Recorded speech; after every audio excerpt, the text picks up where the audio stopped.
is in the midst of the championship battle for the 2013 title. He drives the number 24 Drive to End Hunger Chevrolet for Hendrick Motorsports. I believe he's a 7-time winner here at Martinsville Speedway.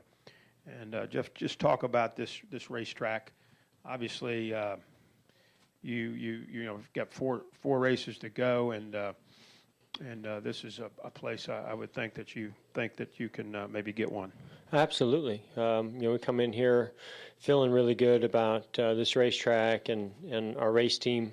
You know, we've had a lot of positive things that have happened to us over the last 6 weeks, and you know, then to come with a good feeling about where we're at as a race team and our race cars, and come into one of my favorite racetracks, a track that we've had good results at, not only in the past but this year. Then you know, it definitely is something that we come into very excited about. So focus on qualifying today. Feel like you know, getting that number one pit stall is so worth it here. So we're fighting hard for that, and you know, looking forward to that opportunity today, and hopefully we can achieve that. And if not, hopefully we can just still put a good qualifying run together, and then really looking forward to focusing on the race tomorrow and get ourselves prepared for Sunday. We'll take questions now for Jeff. Ben, raise your hand. Where's Ben? Let's get to Ben, and then we'll go to Lee. Jeff, Ben White, Lexington Dispatch. You're talking about tracks. I want to move to Phoenix for a second.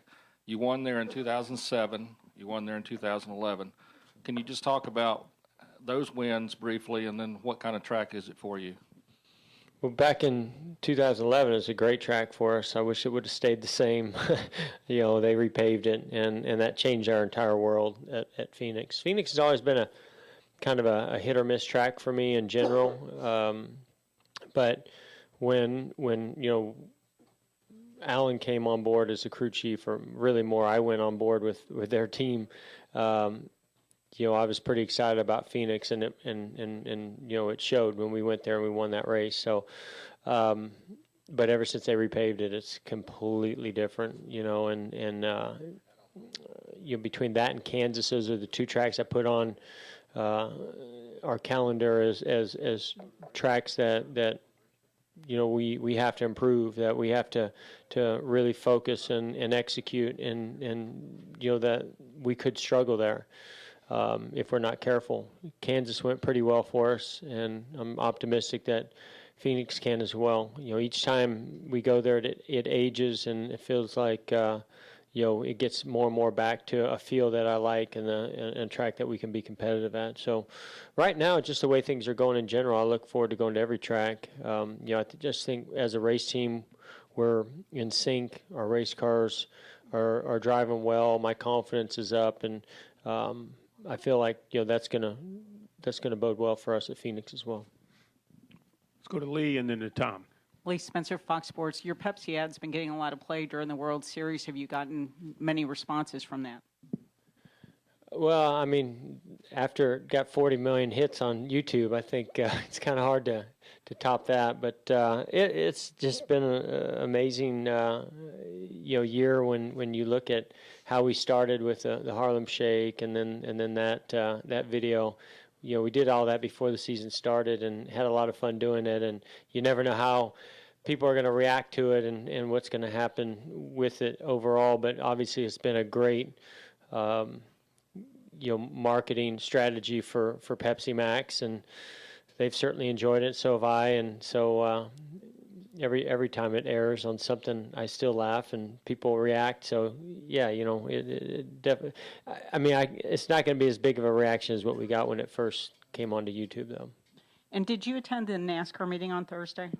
I had a Pepsi production day that day, so no. I'd like to know about meetings like that more than 2 weeks in advance, because I would like to attend them. But you know, we just need to plan a little bit better to try to get those types of meetings you know, together. I will say that, and I didn't probably have not that I could have changed anything, because we had that Pepsi shoot scheduled pretty far in advance. But I was really looking at more from the concussion standpoint, and Dr. Petty is a good friend of mine. He's somebody I spent a lot of time speaking to. I see him on a weekly basis because I go to their facility for my back. It's just a standard kind of workout that I do every week, so we're always in touch. So I feel pretty confident from that standpoint, but I probably didn't understand that there was going to be a lot more than that discussed at that meeting.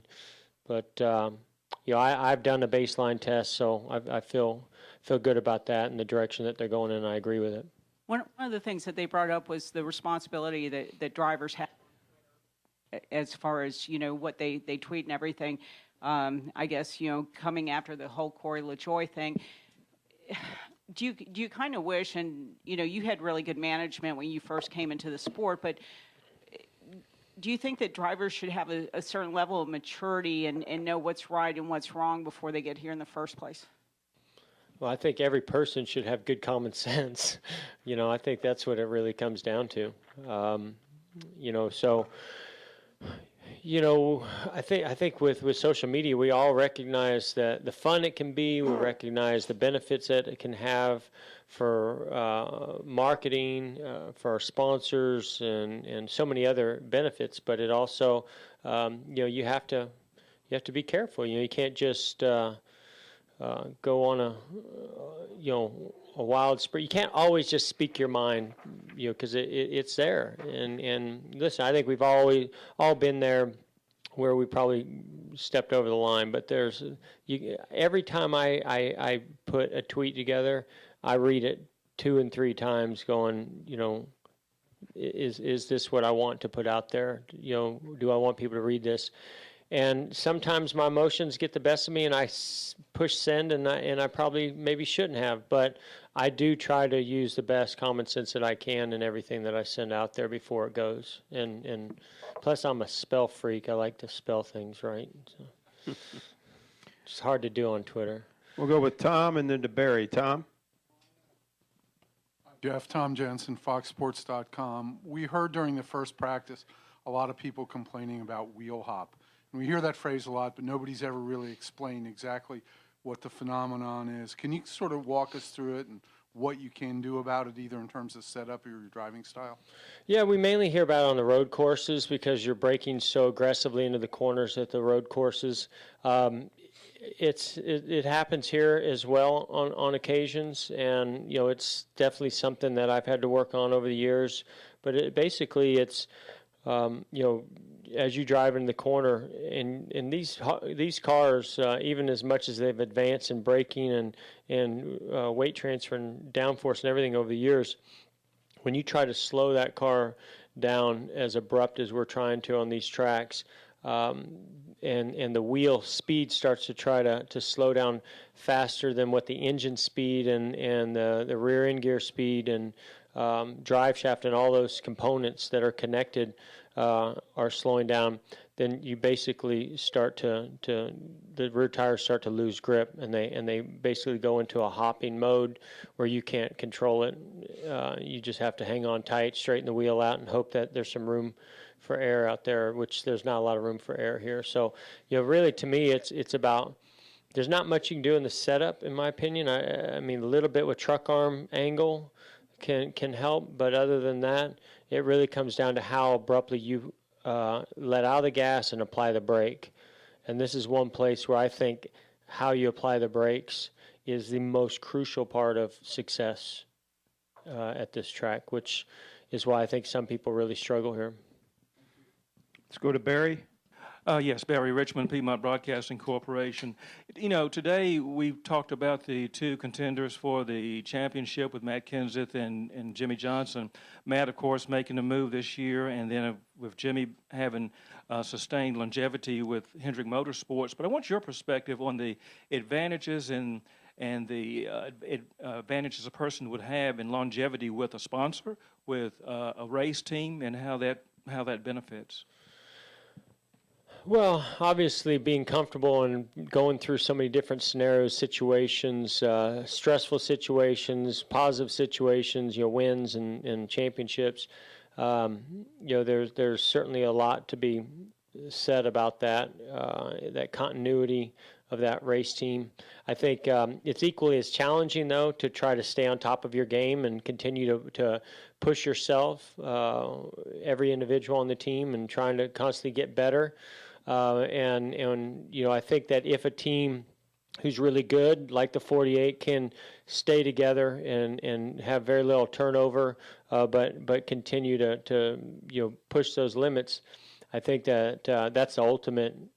I think all the time, back to when Ray and I were together, and if we could have just made it through 1999, now I don't know if it would change his offer to go do the Dodge team, but that was a tough year for us, and I was growing, and things were changing, and we went through a time where I felt like I could do it without him, and he felt like, well, maybe he can do it without me, but maybe I got another opportunity, and we've been able to stay close friends through it all, but we always talk about that time, and I really think that if you make it through those tough times, it only makes you stronger, and I think if we had done that, we could have really gone on to even win more championships together.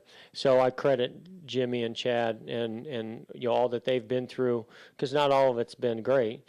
Certainly looks that way, but they've gone through their ups and downs as well, and I really give them a lot of credit for sticking together, and they're a great team, and they're going to win a lot if they can stay together, and they've proven that.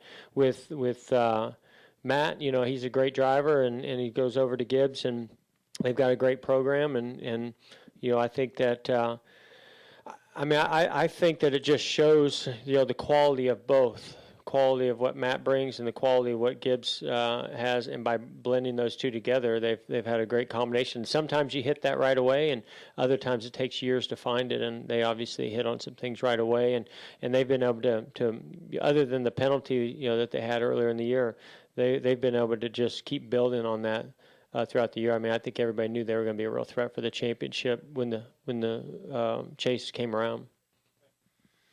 Any further questions for Jeff? All right. Thank you. Jeff, we'll let you go. Congratulations just for coming in. Yeah. Thanks.